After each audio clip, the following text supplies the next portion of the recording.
خان کا رزق ایک سچا واقعہ۔ بیان کیا جاتا ہے کہ کسی گاؤں میں ایک صاحب کا اپنی بیوی سے جھگڑا ہو گیا۔ ابھی جھگڑا ختم نہیں ہوا تھا کہ اسی دوران ان کے گھر ایک مہمان آ گیا۔ خاوند نے اسے اپنی بیٹھک میں بٹھا دیا اور بیوی سے کہا کہ فلاں رشتہ دار مہمان آیا ہے، اس کے لیے کھانا بنا لو۔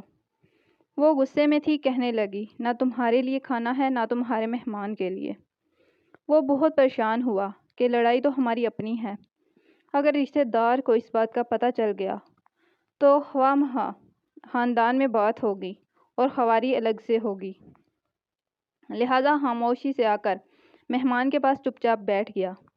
اتنے میں اسے خیال آ گیا کہ چلو بیوی اگر روٹی نہیں پکاتی تو سامنے والے ہمارے ہمسائے بہت اچھے لوگ ہیں، میں انہیں ایک مہمان کا کھانا پکانے کا کہہ دیتا ہوں۔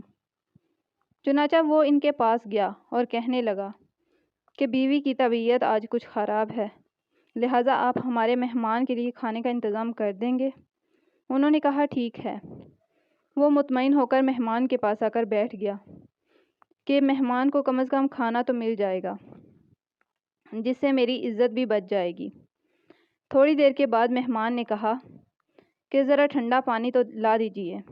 وہ اٹھ کر گھڑے سے ٹھنڈا پانی لاتا ہوا اندر گیا تو دیکھا کہ بیوی تو زاروں قطار رو رہی ہے۔ وہ بڑا حیران ہوا اور کہنے لگا کیا بات ہے؟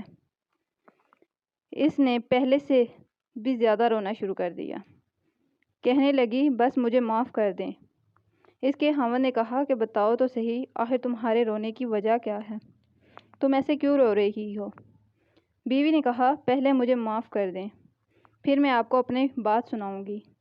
خیر، اس نے کہہ دیا کہ جو لڑائی جھگڑا ہوا ہے میں نے وہ دل سے نکال دیا ہے اور تمہیں معاف کر دیا ہے۔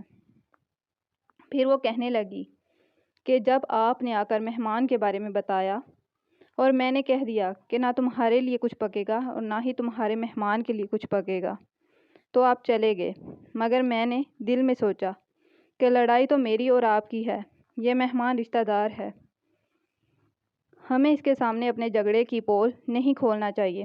چنانچہ میں اٹھی اور کھانا بناتی ہوں۔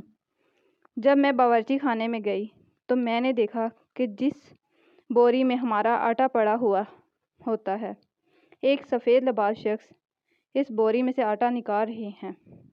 میں یہ منظر دیکھ کر سہم سی گئی۔ وہ مجھے کہنے لگے کہ اے خاتون، پریشان نہ ہو، یہ تمہارے مہمان کا حصہ تھا جو تمہارے آٹے میں شامل تھا۔ اب چونکہ یہ ہمسائے کے گھر میں پکنا ہے، اس لیے وہی آٹا لینے کے لیے میں یہاں آیا ہوں۔ اس واقعے سے ثابت ہوتا ہے کہ مہمان بعد میں آتا ہے، جبکہ اللہ تعالیٰ اس کا رزق پہلے بھیج دیتا ہے۔ محترم ناظرین، اگر آج کی ویڈیو آپ کو اچھی لگی ہو تو اس کو لائک اور شیئر ضرور کریے گا، اور اس طرح کی اسلامی ویڈیوز آپ کو مزید ملتی رہیں اس کے لیے چینل کو سبسکرائب کرنا مت بھولیے گا۔ شکریہ۔